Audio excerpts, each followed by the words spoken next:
दोस्तों सोचिए, आप सुबह ताज़ी हवा लेने के लिए बाहर निकलें, लेकिन सांस लेते ही गले और सीने में जलन महसूस हो, आंखें चुभने लगे और आसमान धुंधला पड़ जाए, सूरज की रोशनी एक जहरीली चादर में कैद हो जाए। यह किसी फिल्म का सीन नहीं है, यह है दिल्ली और नॉर्थ इंडिया की हर सर्दी की सच्चाई।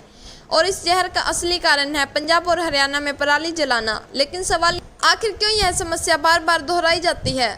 सरकारों की योजनाएं और सब्सिडी होते हुए भी इसका सॉल्यूशन क्यों नहीं निकल पा रहा? क्या किसान ही गिल्टी हैं या पूरा सिस्टम उन्हें मजबूर कर रहा है? अक्टूबर-नवंबर के समय अगर आप पंजाब के खेतों को ऊपर से देखें तो हर ओर आग की लपेटें और धुएं के गुब्बारे दिखेंगे। खेत मानो वॉर जोन लगते हैं।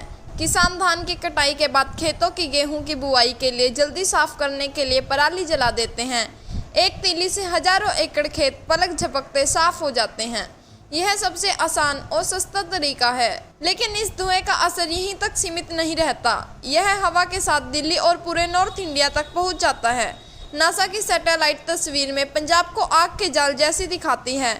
अब सोचिए, जब देश चांद तक पहुंच गया तो क्या अपने खेतों की आग पर काबू नहीं पा सकते?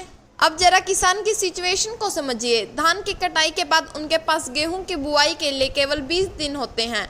अगर देर हुई तो फसल खराब हो जाएगी। पराली हटाने के ऑप्शंस महंगे हैं। मजदूर बुलाने में हजारों रुपए खर्च, मशीनों लाखों रुपए की हैं। गवर्नमेंट प्रोसेस लेंथी है और देर में मिलने वाला भी है। इसीलिए किसान के पास सबसे आसान रास्ता बस यही बचता है, आग लगा दो। पंजाब कृषि एग्रीकल्चर यूनिवर्सिटी की स्टडी बताते हैं कि ज़्यादातर किसान छोटे हैं या जिनकी इनकम बहुत कम है। उनके पास महंगी मशीनें खरीदने या मजदूर रखने का साधन है ही नहीं। क्या ऐसे हालात में हम उन्हें अपराधी मानना चाहिए या फिर उस व्यवस्था को दोष देना चाहिए जो उन्हें मजबूर करती है? सरकारें हर साल नई योजनाएं लाती हैं, करोड़ों की सब्सिडी, नई नई मशीनें, पराली को गलाने वाले घोल और किसानों पर जुर्माने की घोषणाएं। लेकिन हकीकत कुछ और है। सीएजी की रिपोर्ट कहती है कि मशीनें गांव-गांव तक समय पर पहुंच ही नहीं पाती। कई जगह तो वो गोदामों में पड़ी पड़ी जंग खा जाती हैं। जुर्माने कागजों में रजिस्टर होते हैं, रियलिटी में किसी से वसूले नहीं जाते। रिजल्ट यह होता है कि हर साल वही धुआं, भाषण, वादे और फिर अगले साल वही हाल। दिल्ली के नेता कहते हैं गलती पंजाब की है, पंजाब वाले कहते हैं दिल्ली का ट्रैफिक और इंडस्ट्रीज जिम्मेदार हैं। हरियाणा पंजाब पर उंगली उठाता है और केंद्र सरकार कहती है कि राज्य सरकारें काम नहीं कर रही। सिर्फ ब्लेम गेम चलता है। एनर्जी एंड रिसोर्स इंस्टीट्यूट की रिपोर्ट साफ बताती है कि सर्दी के महीनों में दिल्ली के प्रदूषण में 30 से 40% कंट्रीब्यूशन पराली के धुएं का है। तो फिर सवाल जवाब, जब सब मानते हैं कि यह एक बड़ा कारण है तो मिलकर एक्शन क्यों नहीं लिया जाता? प्रॉब्लम का सॉल्यूशन इम्पॉसिबल नहीं है। क्रॉप डाइवर्सिफिकेशन, किसान धान की जगह मक्की जैसी फसलें लें। साइंटिस्ट्स ने पराली सड़ाने वाले स्प्रे तैयार किया है।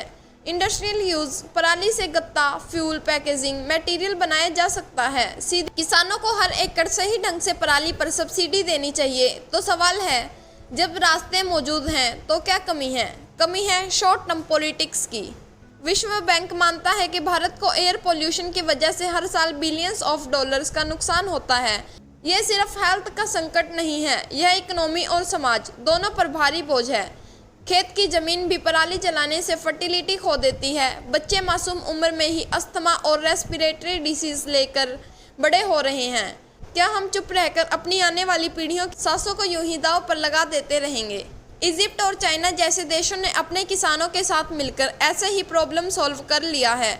भारत भी कर सकता है, लेकिन कंडीशन है नेताओं को ब्लेम गेम छोड़कर लॉन्ग टर्म सॉल्यूशन पर काम करना होगा। किसान जानबूझकर अपने बच्चों के फेफड़े जहर से नहीं भरना चाहते और न ही नागरिक धुआं पीना चाहते हैं, लेकिन पॉलिसी और पॉलिटिक्स के बीच अटक जाता है। स्थिति नहीं बदल पाएगी। सवाल यही है, हम समाधान चुनेंगे या हर साल यही धुआं पिएंगे? रियलिटी यही है, स्मोक वोट करके नहीं आता और ना ही इलेक्शन रिजल्ट्स का वेट करता है। अगर आज सिस्टम बदला नहीं तो कल हमारे बच्चों की सांसें लिटरली ऑक्शन में होंगी।